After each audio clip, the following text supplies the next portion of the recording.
Perfecto, muy buenas tardes, muy buenos días, muy buenas noches, depende de la hora que nos vea, de que nos escuche. Los saludamos cordialmente. Estamos ya acá en este nuevo programa con una intención híbrida, ¿no es cierto?, de querer generar un podcast y también un video en donde nos puedan ver, nos puedan escuchar, puedan pasar un momento agradable. Y estamos en este programa Provincia Secreta. Provincia Secreta, iremos descubriendo qué significa esto de la Provincia Secreta y comencemos por nuestro panel y después por nuestro invitado que gentilmente accedió a esta primera invitación y a nuestro primer programa de esta temporada número 1. Bueno, y estamos con don Félix Valdés. ¿Cómo estamos, don Félix? Bien, muy bien, señor Marcos Rojas Vicencio. Tan escueto que es don Félix, ¿ah? Tan escueto que es. Y también estamos con don Gabriel Castro. Don Gabriel, bienvenido. Gracias. Bueno, y nuestro invitado, don Luis Alarcón, muchas gracias por aceptar esta invitación y estar aquí con nosotros en este primer programa. Y bueno, te vamos a sacar el jugo, así que ahí, aguanta nomás, cabrito. No, gracias por la invitación y no sé, pues poder ser parte de este proyecto es motivante. Y sobre todo por el tema que vamos a tratar y el día en el que estamos, o sea, San Juan, anoche se hicieron varias pruebas, varias cositas mágicas, por ahí hay que tomar eso también como parte de nuestras creencias y de lo que somos, de cómo nosotros vemos nuestra realidad y cómo queremos a lo mejor también transformarla a partir de estas cosas mágicas que pueden suceder o que sucedieron anoche. San Juan. Bien. Y mira qué interesante porque vamos de lleno. Provincia Secreta y nuestra primera temporada es conversar, ¿no es cierto?, referente a los mitos y leyendas en nuestra provincia, ciudades como Quilpué, Villa Alemana, ¿no es cierto? Y extendernos quizás también a lo que es la provincia completa, Limache, Olmué. Y partamos con la primera pregunta, pues, don Gabriel, usted aquí que es nuestro number one en referencias, ¿qué es lo que significa los mitos y las leyendas? Bueno, primero que todo, este es un paradigma que yo lo he tomado. Hay muchas respuestas para lo que me has preguntado, Marco. Seguramente Félix y Luis también tendrán sus paradigmas, pero como para que sea más cómodo, sobre todo para los 5 episodios que vamos a tener en la temporada, vamos a trabajar con una definición de mito y de leyenda. Esto lo saco yo del historiador, del investigador y del escritor porteño Víctor Rojas Farías. Él tiene un libro que se llama Valparaíso, el mito y sus leyendas.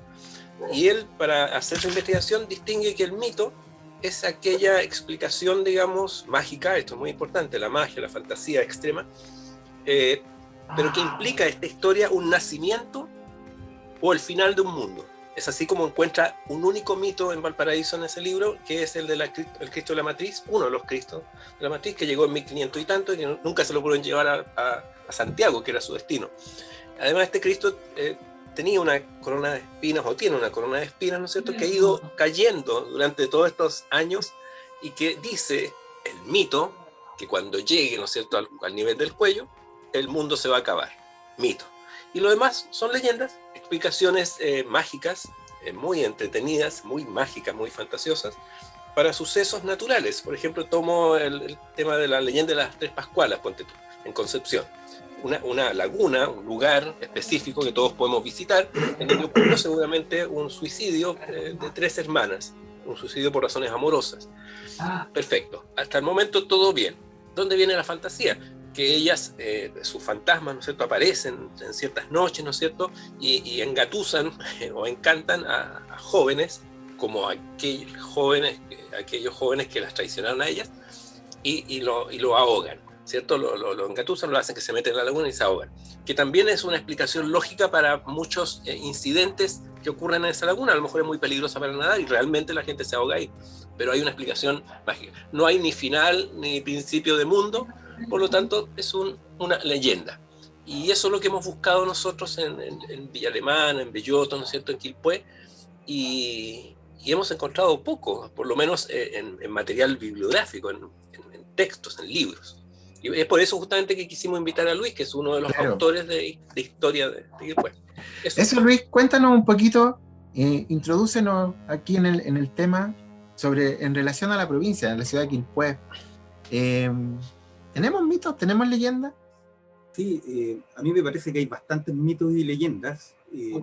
Pueden ser más mitos que leyendas que se han originado en Quilpué, Belloto, Villa Alemana, Limache y Olmué, por su condición más agraria, también pueden haber bastantes.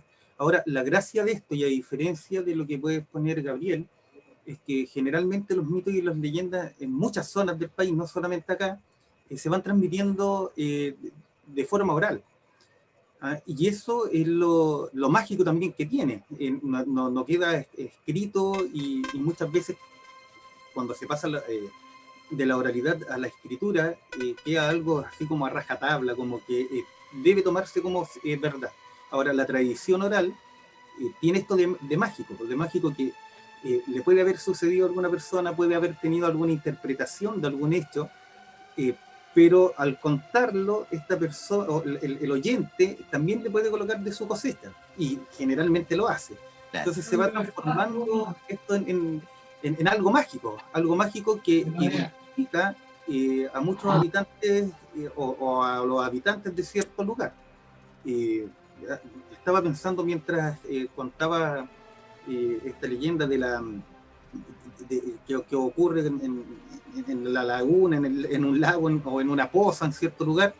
No sé, pues acá, por ejemplo, tenemos en la poza Esbal, en el embalse, esta historia que se cuenta del cuero que atrapa a las personas y las ahoga, ¿ya? Entonces, esto, disculpa, solamente para contextualizar y para que la gente que nos escucha y que nos ve geográficamente se ubique. Este lugar, este embalse, ¿dónde está? ¿Existe? Existe. Escucho una voz por ahí. Existe. Solo un mito. Están penando. Existe esta laguna, también conocida como, no sé, por la Poza Azul, o ha tenido un nombre. Y históricamente, en lugares, en momentos alejados de la urbe, empiezan a aparecer estos cuentos, estas pequeñas historias o vivencias que le ocurren a ciertas personas y que le dan una interpretación. Y aquí ocurre en el Estero Marga Marga, en la Poza Azul, y en otros lugares también, no solamente que después del país, esto del cuero que atrapa a los bañistas y se ahogan.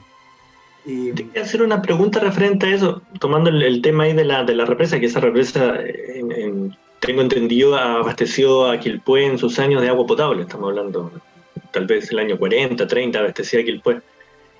Pero tomando esa referencia, uno cuando niño también nos contaban la historia del cuero, y también más abajo, porque estaba la represa y venía una serie de pozas hacia abajo. Y y ahí donde uno como oyente recuerdo, por ejemplo, la Poza Azul, que no tenía fondo. Y de hecho, si tú te caías y al fondo ya no había fondo, y abajo había unas rejas que te metías entre medio y no tenía salida. Pero ¿eso pasa a ser como una leyenda o pasa a ser un mito? Porque eso era algo muy común, eso. No te tires de ahí porque no vas a porque te vas a ahogar. Ahí se han ahogado muchas personas porque al día de hoy. Claro, pues si la explicación es porque ahí hay una válvula, ponte tú, inventemos, porque hay una válvula de Esbal que chupa, ¿no es cierto? Y que se mueve. Eso no es mágico, sino que no es leyenda, sino que incluso puede ser inventado por las mamás, qué sé yo, ¿me fijas? Pero no cae, porque la explicación para que tú no te metas al agua no implica fantasía, aunque sea una mentira, ¿me entiendes?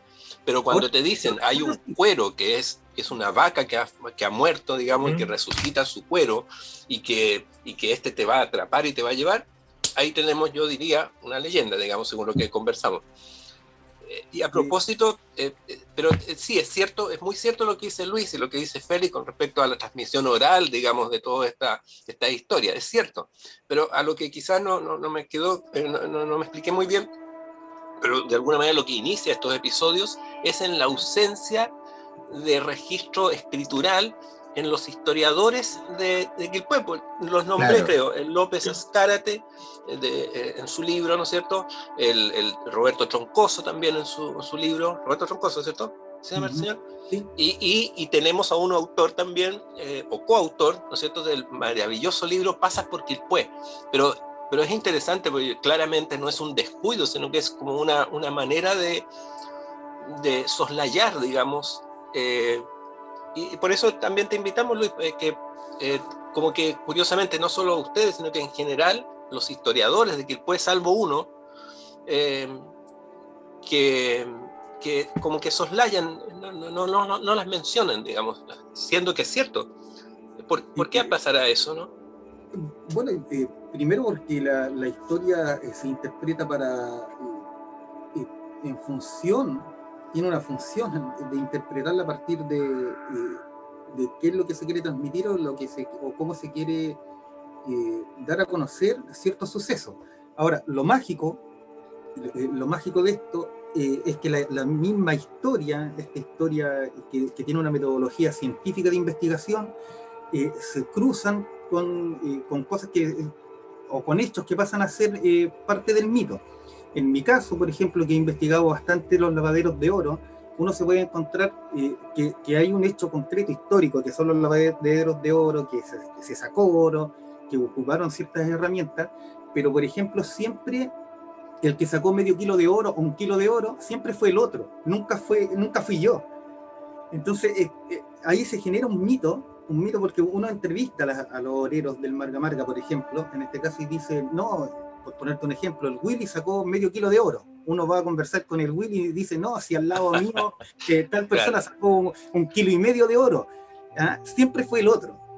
Y está como esta idea mágica de que abunda el oro. Pero la historia se va entrelazando con estas cosas mágicas, y eso es lo bonito también de poder darlo a conocer.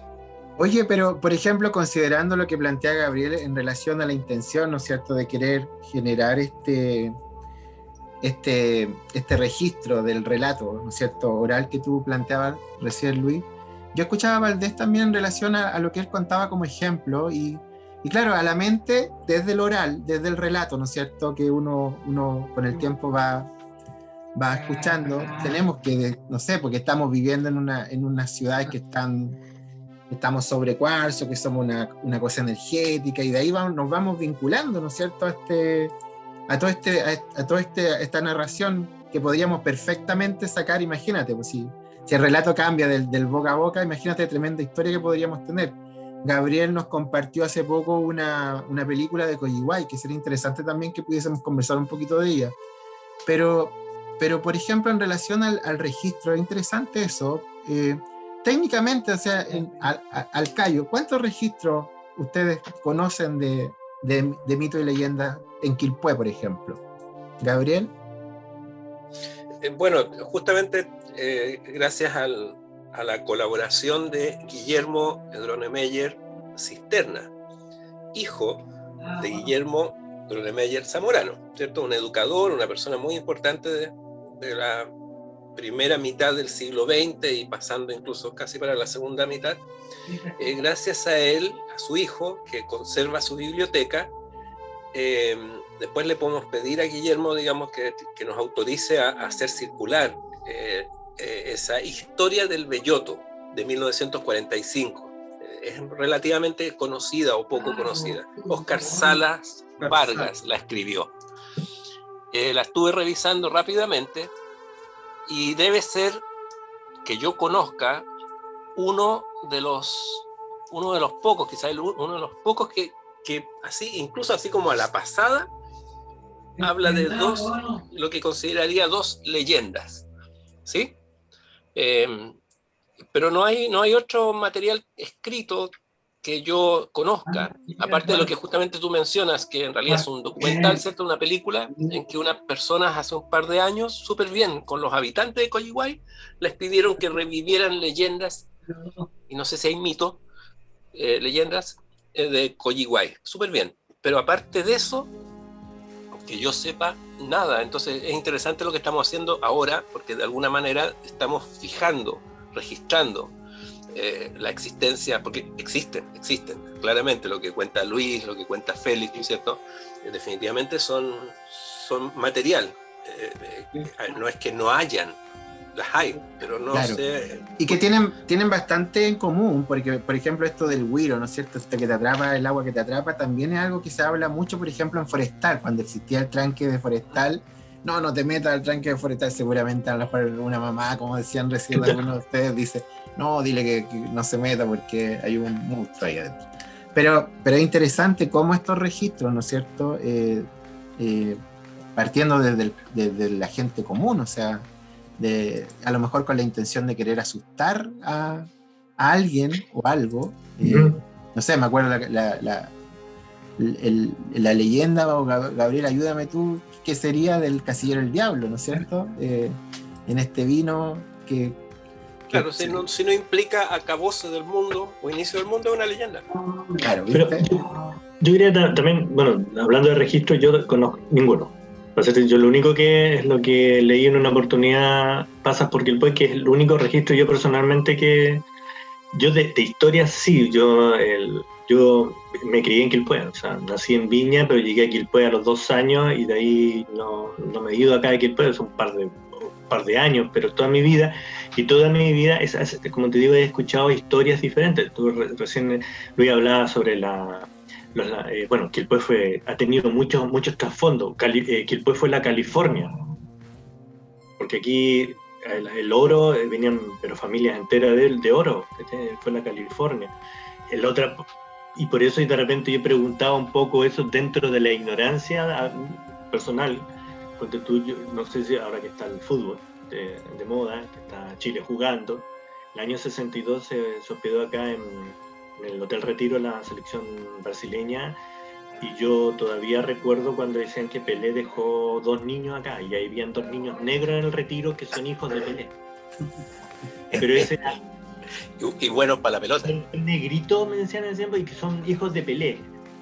¿Qué te parece? Eso, y yo, ¿cómo sería cuando era niño que yo buscábamos por el Retiro, buscando 2 niñitos negros, pensando que eran hijos de Pelé, pero nunca lo encontramos? Nunca lo encontramos. Entonces, ese tipo de cosas pasa a ser, ¿en qué? ¿Una leyenda o es una historia? O un cagüín. O un cagüín. Pero como te digo, uno buscaba, claro. Y te vuelvo a repetir, buscábamos un negrito en el Retiro pensando que era hijo de Pelé, que había dejado 2, se supone. Les cuento una que aparece en el libro de Óscar Vargas, ¿ya? Dale. Es muy breve, pero tiene los componentes que yo diría de una leyenda, además que está como bien conversable. A ver, ahí va. De acá nace de Historia del Belloto de Óscar Vargas, 1945. Posiblemente se trate de 1915 más o menos, que es cuando la localidad se llamaba El Sauce, ¿ya? Y había un paradero, ¿sí? Un paradero de tren, no era estación. Posiblemente estemos hablando del mismo lugar donde esté actualmente la estación del Belloto. Y bueno, a propósito de lo que decía Félix, esta zona ha sido 2 veces California. California, por lo que dijo Félix muy bien, y lo que muy bien sabe Luis, nuestro invitado, por los lavaderos de oro, pero este mismo autor habla de que Belloto es la California de Chile, o del sur, por los vinos, por los viñedos, lo dice el escritor, lo dice el Valle de California, que llegó a ser famoso por sus vinos. Bueno, este campesino, dentro de los muchos campesinos en esa época, 1920, ¿no es cierto?, cansado de la faena posiblemente y con mucho calor, de haber sido verano, y pensando en el tema, ¿no es cierto?, del sauce, porque los vecinos no se sabe por qué no estaban contentos con ese nombre, dice la leyenda. No querían que se llamara el sauce, y pusieron así, tampoco se explica por qué, pero posiblemente porque había un sauce. Ok. De hecho, se postulaban nombres de Valencia, que era una vecina dentro de la famosa familia Valencia, ¿no es cierto?, que era dueña de los terrenos y una persona muy querida, parece, pero tampoco les convencía mucho ponerle Valencia a esa zona, a ese paradero incluso, ¿cierto? Y de pronto, como te digo, el campesino se sienta a la sombra de un árbol, ¿ya? Y se apoya su espalda en el árbol. Y no encuentra nada mejor que mirar hacia arriba del árbol y decirle: hola, ¿cómo estás? ¿Quién eres tú? Y el árbol le dice: yo me llamo Belloto, yo soy un belloto. Y el campesino dice: aquí está, Ya no es el sauce este lugar, este es el belloto. Y esa es una leyenda que está en el libro que te digo y que tiene todos los componentes de leyenda, ¿cierto? Porque y es bellísimo porque habla como de una persona, como un ser humano, y eso, porque las leyendas y los mitos explican mucho de cómo son las zonas, cómo son los habitantes, qué es lo que predomina en un lugar. Y bellísimo porque esa comunión con la naturaleza, esa naturalidad con la cual el campesino saluda al árbol y cómo el árbol le contesta y nadie dice nada, simplemente conversan como conversar con un vecino. Y así dice, mira qué lindo. Eso, hay otra que después les puedo contar. Tomando y siguiendo un poquito con lo que cuenta Gabriel, efectivamente, donde estaba el belloto, donde estaba este árbol, el belloto, debe haber sido el único que había en la zona, era la parada del tren. Entonces, claro, el pasajero decía, en el belloto. Hay también se cuenta que a partir de esto se fue instalando el nombre del belloto como la parada del tren y ahí se masificó al sector. Ahora, volviendo un poquito atrás respecto a ciertos registros que puedan haber de mitos o leyendas en Quilpué, se me viene a la mente un trabajo que estaban haciendo en la Escuela Audiovisual del DUOP con la cruz que está en el sector al lado del zoológico, en el que conocemos como el Fundo del Carmen, y que cuenta la historia de un hombre lobo. De ahí que aparece y este es un registro audiovisual que tiene el DUOP. Mira.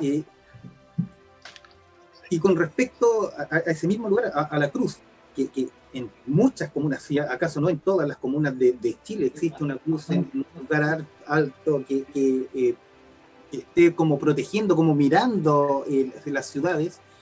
Aquí se han tejido varias historias o varios mitos respecto a la cruz en sí. Particularmente yo me recuerdo cuando chico, entrando a la adolescencia, que se contaba que ahí aparecía, si uno se iba para allá a la cruz y esperaba el atardecer, aparecía un gato montés con atributos de hombre, que estaba parado y que lo podía atrapar a uno, y era como bien mágico. También causaba, porque el espacio oscuro llama como a esto, como a poder creer que podría pasar algo. Y ahí se van tejiendo varios mitos. Otro mito dice que la cruz se mandó a hacer porque hay un crimen atroz con violación incluida de una niña y que desapareció y que nunca más la encontraron. Y que la cruz se coloca como parte de protección también para que no vuelva a ocurrir. Entonces hay varias historias que se van tejiendo y que se van nutriendo a lo mejor de lo que dice uno y otros sujetos van haciéndolo como parte de ellos mismos y se va relacionando con el espacio, con el entorno. Un poquito más arriba está la cueva del Brujo, un poquito más arriba de la cruz de ahí del Fundo del Carmen, y que también está lleno de mitos, una cueva de un brujo. Entonces, claro, genera en cierta historia y que uno y que va instalada en el sentir del ciudadano.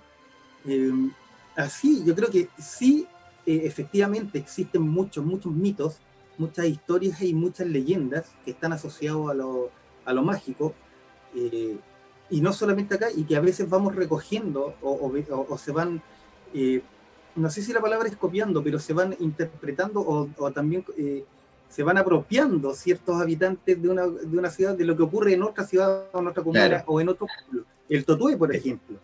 El Totué que existe en muchas partes del país y en Sudamérica, y aquí, no sé, pues se cuentan historias de que se ha visto el Totué en Valencia, en el sector de Valencia en tiempos atrás, en el sector de Las Rosas, cuando era menos habitado. Entonces sí, efectivamente hay mitos, y claro, que no están escritos, pero están en la memoria colectiva de los ciudadanos. Mira, qué interesante, ¿eh? Y es tan interesante que no nos dimos ni cuenta en cómo pasó el tiempo. Así es que pareciera ser de que esto va a tener como primer capítulo 1.1, porque está tan interesante que el tiempo ya se nos voló y y en esta conversación salieron un montón de elementos y quedaron un montón de otras cosas también que se vienen a la cabeza, ¿no es cierto? Pero que dejo cordialmente invitados a todos para que quizás en nuestro próximo capítulo podamos generar un cierre, ¿no es cierto? Transmitir también a las personas que nos escuchan, a las que nos ven, que si tienen algún elemento, ¿no es cierto? Si tienen alguna historia, que nos escriban.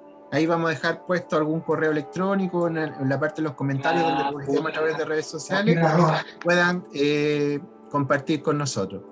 Así es que, muchachos, les agradezco estos minutos, ¿no es cierto? Muchas gracias, Luis, por acompañarnos.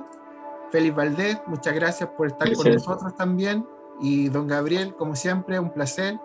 Y nos estamos viendo, gente, en nuestro próximo capítulo. Compartan una vez que esto esté arriba y sería hasta pronto. Chao, chao. Provincia secreta.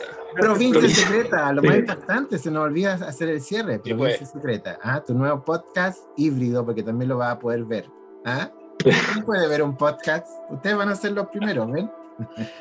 Chao, que estén muy bien. Chao, Chao, Gabriel y Félix. Abrazo. Chao, Luis.